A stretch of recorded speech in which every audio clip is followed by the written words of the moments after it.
Hello there and welcome to another live chapter reading for Itsy Bitsy Book Bits. Today I shall be reading from Whatever Tomorrow Brings, The Embrace Tomorrow Duet Book 2 by Amy Argent. Prologue. Will you stay, at least for a few minutes? You're the first visitor I've had. Intense green eyes, so warm and yet distant, so alone and vulnerable, yet so resilient and strong. Can I come back tomorrow? So many days spent with him, gaining his trust by giving him my own. Telling him my stories, holding his hand through pain and fear, falling in love with him a day at a time, a smile at a time. I'm scared, Tori. Jesus, I'm fucking terrified. This is really going to happen and I don't have any control. I don't know how to deal with this. I feel like I'm falling apart and there's nothing left to hold on to. Hold on to me, sweetheart. Depression and then resolve. To make peace with the demons from a past full of heartache. It's okay, Mum, I'm all right. I'm so glad you could come. Hope, and then disaster. Do you have pneumonia? Bacterial.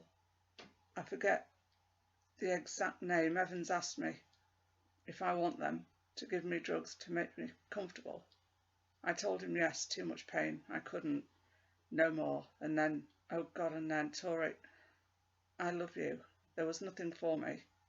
But now, there's so much I want to do. So much I want to give to you. Tori, I want you to go, and I don't want you to come back tomorrow. And I left. Code blue, cold blue, room 412. Code blue, cold blue, room 412. And he nearly left this world before I could get back to him, before he could see the truth of what was between us. They're helping him, Tori. Will lifted his DNR. He's letting them help him to breathe. And now he's fighting for his life against pneumonia. But that's just a consequence of the bigger monster, the cancer that has destroyed his immune system and continues to ruthlessly try to take his life. Jenny, is there any hope for him? If he recovers from the pneumonia, does he have any options at all for treatment? Yes, he has options, Tori. He's had options all along, and one in particular that could even be a cure. He can have another round of chemotherapy followed by a stem cell transplant. The regular chemo alone obviously isn't working for him since the cancer came back twice. But the combination of high-dose chemo with a stem cell transplant has a half-decent rate of success. He didn't tell me he had options. I was too afraid of his reaction to tell him that I loved him. We're quite the pair, aren't we? But now he knows I love him, and now I know the decision he'd been struggling with since he came down with pneumonia. Hell, probably since long before that. I think that's why he lifted his DNR. He loves you and has decided to fight. Maybe even go into treatments again because he wants to be with you. Tori, you need to be there for him and help him fight this. When he recovers from the pneumonia, I'm sure you can talk it out, but he needs you right now. If you're feeling angry or betrayed, remember that he loves you and in the end, he chose you. He chose me. Will chose me. And he's fighting for me. He's fighting for us. And I'm going to help him fight with everything I have. Chapter 1. Jenny and I are sitting in the waiting room just down the hall from Will. The room where she brought me after Will coded and she told me he'd lifted his DNR and they were helping him. The room where she confessed that she told him I loved him and that he has treatment options. The room where I went through his sketchbook and felt his love for me radiating from every stroke of his pencil. She's been holding me for minutes or hours while I tried to put myself together and make some sense of it all. I truly do have the very best friend in the world, and I'm so lucky she was Will's nurse and that she brought us together. I owe you a lot, I whisper, and she just squeezes me tighter. You don't owe me anything, and there's still a long way to go. First he has to survive the pneumonia before we can get to trying to cure him. I scrub up my face with my hand, my eyes burning from crying and lack of sleep. But he'll be okay, right? I mean, the pneumonia won't kill him. Jenny just smiles at me sadly. I don't know, Tori. He's very sick right now, and it all depends on how bad this gets. If his lungs can't clear the bacteria. I squeeze my eyes shut and lower my head, unconsciously wrapping my arms further around myself to fend off her words. He's going to be okay, I say, with stubborn determination. I hope so, for both of you. It's going to be a little while before you can see him, and they gave him anaesthesia before the intubation, so he's going to be out for the better part of the day, and they'll be moving him up to ICU. My breath catches up, panic washes over me again. Oh, Jenny. Now that he'll be on the vent for at least a few days, he needs more than we can do for him down here. This doesn't mean it's the end, Tori. It's a good thing, actually, because now that he's lifted his DNR, His course of treatment for everything will be more aggressive. They'll take good care of him and he'll be back down here before you know it. While you're waiting to see him, I think you should call Jason and his mother. They'll both want to know he's taken a turn for the worse. They deserve to know, and I suspect he'd want you to be the one to tell them. Oh, of course. I'm still having a hard time wrapping my mind around everything that's happened in the last 24 hours, and suddenly I feel guilty for not reaching out to either of them after Will told me he decided to give in. I was just so lost that it didn't even occur to me. Shit. Jenny rubs my back affectionately. Make your calls and I'll go check on Will for you. I nod as she stands. I'll come right back and let you know, she says, smiling at me. I manage a small smile in return, but as she leaves, I let my head fall into my hand. Now I have to explain all this to the only two people Will's allowed to care for him other than me, his mother and his best friend. I call Jason, but I get his voicemail. I don't want to explain everything in the message, so I just say Will has gotten worse and that he should come to see him as soon as he can. I dial Elizabeth's number and she picks up on the second ring. Tori, is everything okay? There's panic in her voice. She knows I wouldn't call unless something bad had happened. Hi, Elizabeth. Things aren't as okay as they were. Will came down with pneumonia this week. Oh my God, is he all right? He's all right for now. I take a shaky breath. His lung collapsed this morning and they had to put him on a ventilator to help him breathe. They're moving him up to the ICU now. Oh, she gasped. I'll come. I'll be on a flight tomorrow morning. Can you recommend a hotel nearby? You're welcome to stay with me, or you can stay at Will's place. I know he was planning to ask you to stay there when you came up to visit, so I'm sure he wouldn't mind. There's a pause. I feel strange about intruding into his life that much without his knowing. If you're sure it's no trouble, I'd be happy to stay with you. There's a pause. I understand, and it's no trouble at all, I say, a bit relieved. I'm sure Will wouldn't really mind, but I know he's very particular about his things. Text me your flight information and I'll pick you up from the airport tomorrow. Thank you, Tori, she says tearfully. If you get the chance to talk to him, tell him I love him. Of course. I'll see you tomorrow. I hang up the phone and collapse back into my chair. It's nearly 9 in the morning now, so I call the psychology clinic receptionist and ask her to reschedule all my appointments for the rest of the week.